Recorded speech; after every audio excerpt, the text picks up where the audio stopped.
नमस्कार। चलिए रामायण के उस मोड़ पर चलते हैं जहां शांति की सारी उम्मीदें खत्म हो जाती हैं और लंका का महायुद्ध शुरू होने की कगार पर है।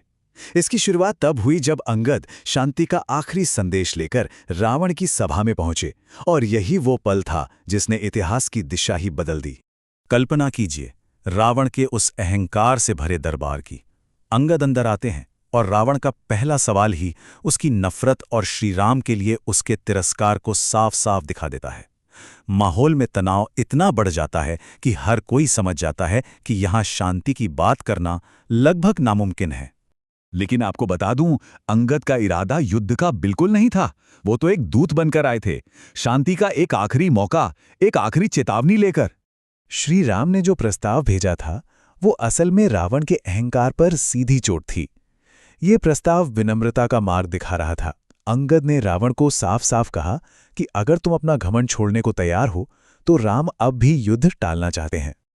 और रावण का जवाब, उसने इस प्रस्ताव को पूरी तरह ठुकरा दिया। उसने न सिर्फ श्रीराम की शक्ति का मजाक उड़ाया, बल्कि ये भी जता दिया कि उसकी दुनिया में सिर्फ ताकत की ही भाषा समझी जाती है, धर्म और माफी की नहीं। उसके लिए तो सीता एक जीती हुई वस्तु थी। अब बारी थी अंगद की। उनका निडर स्वभाव यहां पूरी तरह सामने आता है। उन्होंने रावण के घमंड पर सीधा वार किया और उससे उसकी पिछली हार याद दिलाई।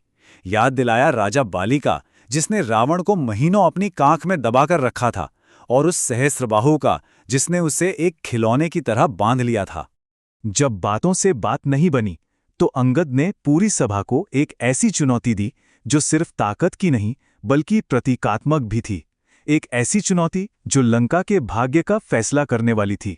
और यहीं अंगद ने अपनी वो मशहूर चुनौती दी। ये राक्षसी योद्धाओं की शक्ति की आखिरी परीक्षा थी, जो श्रीराम के पक्ष के अटूट संकल्प के सामने रखी गई। सोचिए, एक वानर का पैर जो पूरी लंका के घमंड से ज्यादा भारी साबित होने वाला था। रावण के सारे बड़े बड़े शक्तिशाली योद्धा एक एक करके आगे आते हैं, अपनी पूरी ताकत झोंक देते हैं, पर अंगद का पैर टस से मस नहीं होता। उनकी हर कोशिश नाकाम हो जाती है। ये मंजर साफ साफ दिखा रहा था कि वो किस अदम्य शक्ति का सामना करने वाले थे। और इस चुनौती का क्लाइमैक्स तब आया जब रावण खुद आगे बढ़ा। अंगद ने उसे रोककर जो कहा वो उसके अपमान पर नमक छिड़कने जैसा था। ये सलाह उसके अहंकार पर किसी भी हथियार से ज्यादा गहरी चोट कर गई। ये अंगद का आखिरी अल्टीमेटम था। इसके साथ ही बातचीत का दौर खत्म हो गया और युद्ध की औपचारिक घोषणा हो गई। तो बस दरबार का वो तनाव अब युद्ध के मैदान की गूंज में बदल गया। श्रीराम की सेना सोने की लंका पर चौतरफा हमला बोल चुकी थी। जरा उन शुरुआती पलों की कल्पना कीजिए। वानर सेना पूरी ताकत से लंका के चारों दरवाजों पर एक साथ टूट पड़ती है। आक्रमण इतना जबरदस्त और भयानक था कि आकाश वानरों की गर्जना से गूंज रहा था। युद्ध की क्रूर सच्चाई बहुत जल्द सामने आने लगी, खासकर रावण के लिए। उसके बड़े बड़े योद्धा एक के बाद एक धूल में मिलने लगे थे। रावण के बड़े बड़े सेनापति वज्रमुष्टि, अकंपन, धूम्राक्ष, प्रहस्त और यहां तक कि खर का बेटा मकराक्ष भी बहुत तेजी से मारे गए। इससे पता चलता है कि श्री राम की सेना कितनी असरदार थी। लंका का हर कोना अपने वीरों के गिरने का शोक बना रहा था। अपने इतने बड़े योद्धाओं और बेटों की मौत से रावण का अहंकार बुरी तरह टूट चुका था, और इसी अपमान ने उसे खुद युद्ध के मैदान में उतरने पर मजबूर कर दिया। रावण का युद्ध में आना बड़ा नाटकीय था। उसका गुस्सा 7वें आसमान पर था और अब वो खुद श्रीराम का सामना करने को तैयार था। यहीं से दो मुख्य प्रतिद्वंद्वियों के बीच पहली सीधी भिड़ंत की नींव रखी गई।